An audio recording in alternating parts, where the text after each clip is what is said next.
Beatty, for holding today's hearing, and thank you to our witnesses for your testimonies.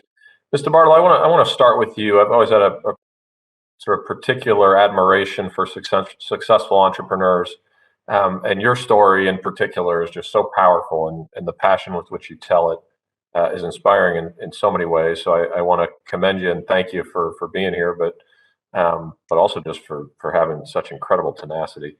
I want to dive a little deeper on that access to capital point, because I think whenever you're talking about marginalized communities, no matter what community it is, I think this access to capital point is just enormously critical. Maybe the most important thing. I think there's some folks in this world who can snap their fingers and acquire capital at almost zero rates and on unbelievable terms, and then there's others who struggle to access even 1 cent.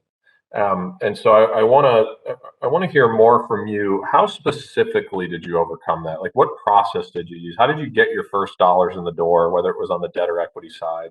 And what were those specific barriers? Just dive deep if you could. Thank you, Congressman. Truthfully, my own resilience is what got me there. Disabled people have an unbelievable amount of resilience. They don't just bounce back, they bounce back higher. I could not get the capital, so I liquidated my own assets.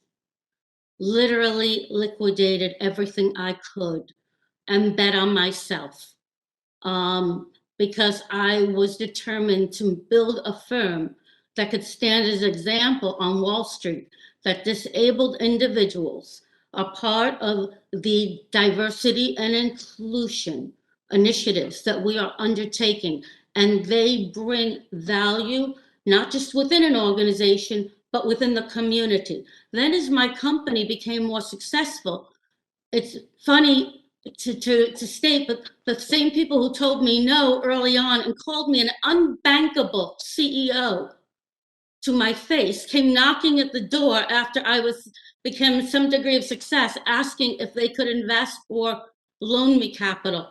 But I had to go quite a long time figuring this out on my own.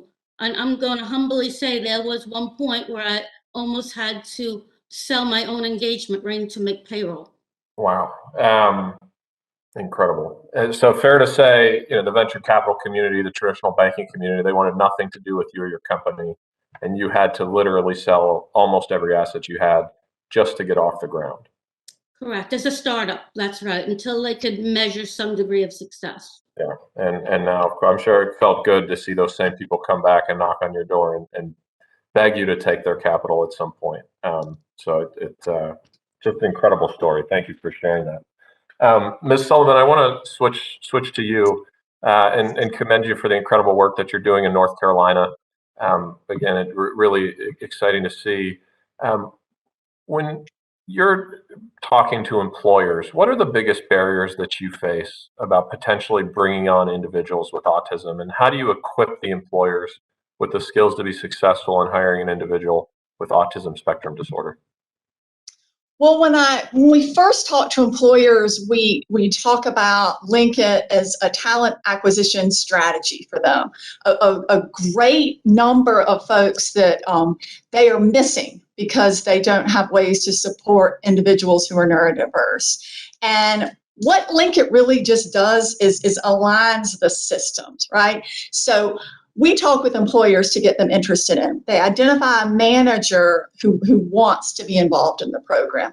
We designed this as an internship program to have it's not a hiring program, right? It's a work-based learning program, but every single one of our interns gets hired.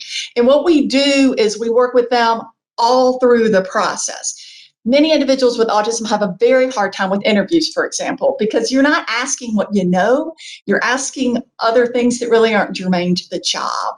Onboarding is very difficult. And as I said, the social cues in the workplace are hard. And so our Link It interns have job coaches with them the whole time. But what we found is the support's intense in the beginning, and then it really does wane. After a while, it really, once our participants get sort of situated into their jobs, they do very, very well. Great. Thank you. I see my time is up. Thank you again, Chairwoman Beatty. Thank you to the witnesses, and I yield back. Thank you.